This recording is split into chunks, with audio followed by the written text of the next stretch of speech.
In 1977, the crowds gathered in their millions to celebrate the Silver Jubilee of Her Majesty the Queen. There was a state procession to St Paul's and fireworks over the Thames, but these celebrations were by their nature ephemeral, and it was agreed that there should be a more permanent memorial to the festivities. A walkway to knit London together, with more than 30 panoramic panels to interpret the views. Under the patronage of the Duke of Gloucester, winning the prestigious Europa Nostra Award, and luring panel unveilers such as President Nelson Mandela to Trafalgar Square. The Millennium Bridge, one of many features for the benefit of those who want to see London on foot. Back to the heart of it, Leicester Square, the Jubilee Walkway. It is about walking in London, through the royal parks and London boroughs, on what is now one of the capital's most important strategic walking routes. Our green man will guide us from one area to the next, first from Leicester Square to Admiralty Arch. Passing through Leicester Square, heart of Theatreland, Charlie Chaplin presides, and plaques in the ground show the direction and distances to all the capitals of the Commonwealth. Trafalgar Square, seen in the height of the sun, where tourists play in the fountains. Our green man now leads us to Westminster Abbey, along the great ceremonial route of London. In 1953, the Queen's coronation procession passed down the Mall through a royally adorned Admiralty Arch. Each day, there is a regular stream of cars and pedestrians leading into the Mall. It was to a spot in the Mall opposite Marlborough House that Her Majesty the Queen came on the 2nd of June 2003 to open the Mall extension, marking the 50th anniversary of her coronation. Your Majesty, may I now invite you to unveil the panels? The Queen stepped forward and, using the Jubilee Walkway banner, unveiled a special double panel in the presence of a crowd of thousands.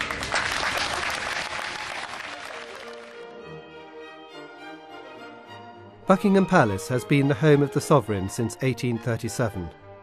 Most days there is the changing of the guard, and the lifeguards ride down the Mall, passing Queen Victoria's Memorial, a feature here since 1911. St James's Park, one of the many green spaces through which the walkway passes, a place of tranquillity with grass and lakes, leading to Whitehall, the parade ground, annual scene of Trooping the Colour, and then Downing Street, the traditional home of the Prime Minister. Our green man leads us over Lambeth Bridge. We pass Westminster Abbey, where most of Britain's sovereigns have been anointed and crowned, Parliament Square, with the Palace of Westminster, seat of government, the House of Commons and the House of Lords. We are lured across the Thames to the South Bank, perhaps the greatest achievement of the Jubilee Walkway. The South Bank had been grim and gloomy, but now boasts a route for walkers, commuters, the old and the young, a national trail humming with life and excitement. Lambeth Palace, home of the Archbishop of Canterbury, and the South Bank Lion, where the Queen first opened the walkway as part of the celebrations for her Silver Jubilee on the evening of the 9th of June 1977. Our green man shows us the way along the Queen's Walk, for it is now possible to walk right along the side of the river all the way from Lambeth to Tower Bridge. Passing the British Airways London Eye and the Golden Jubilee Bridge, formerly Hungerford Bridge, where tourists inspect the panels, past Tate Modern and the recreation of Shakespeare's Globe Theatre, all the way to Tower Bridge.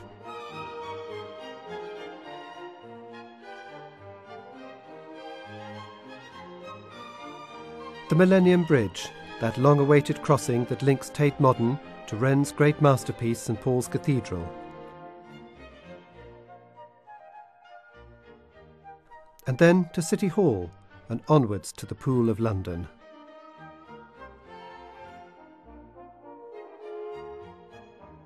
An historical scene, for under the open wings of Tower Bridge came the royal yacht in 1954, conveying the Queen home from her Commonwealth tour. Duke and Duchess of Gloucester, the Princess Royal, the Duchess of Kent, all the members of the immediate family circle are gathered together once more to greet the young Queen and her husband and to say, with the nation, welcome back. Sir Winston Churchill died in January 1965. He had chosen to leave London via the Thames after his state funeral at St Paul's. His coffin was conveyed upstream from Tower Pier, past utilitarian cranes, dipped in respect on the then gloomy South Bank. In 1994, the restored South Bank was recognised by the river arrival of the Queen to London Bridge Pier for the opening of the Queen's Walk.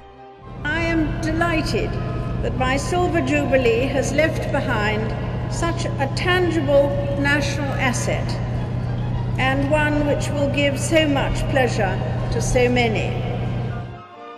Our ever-energetic green man leads us over Tower Bridge into St Catherine's Dock, to the Tower of London, into the City of London, and to the Bank of England. The changing face of London so marked here, the latest in modern design, vying with the ancient Tower of London and Traitor's Gate, through which many a famous and unfortunate fellow passed on a one-way ticket. One of our walkway panels interprets the ever-changing skyline as it has developed over 25 years and more. St Catherine's Dock, the old docks converted to new bright uses, and onwards to the City of London, for centuries the commercial centre of the capital.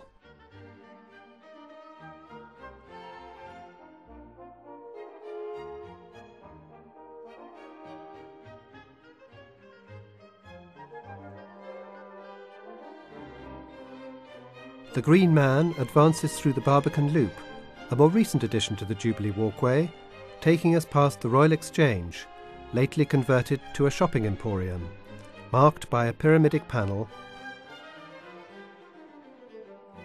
to Guildhall, where one of the select gold pavement discs denote the Queen's presence there in 2002. The Museum of London, the Barbican, and St Paul's Cathedral approached from a different route. Onwards we go into Fleet Street and up to the Camden Loop. We pass through areas both residential and green,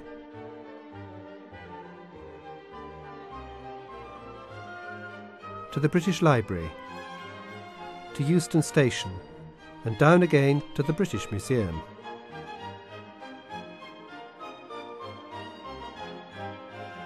From commerce to culture, and then to streets with intriguing shops, and out into the open spaces of the parks of London.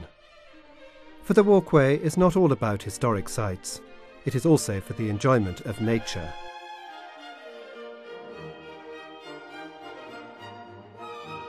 Now our green man travels past the Royal Opera House, the British Museum, that great treasure house of antiquities,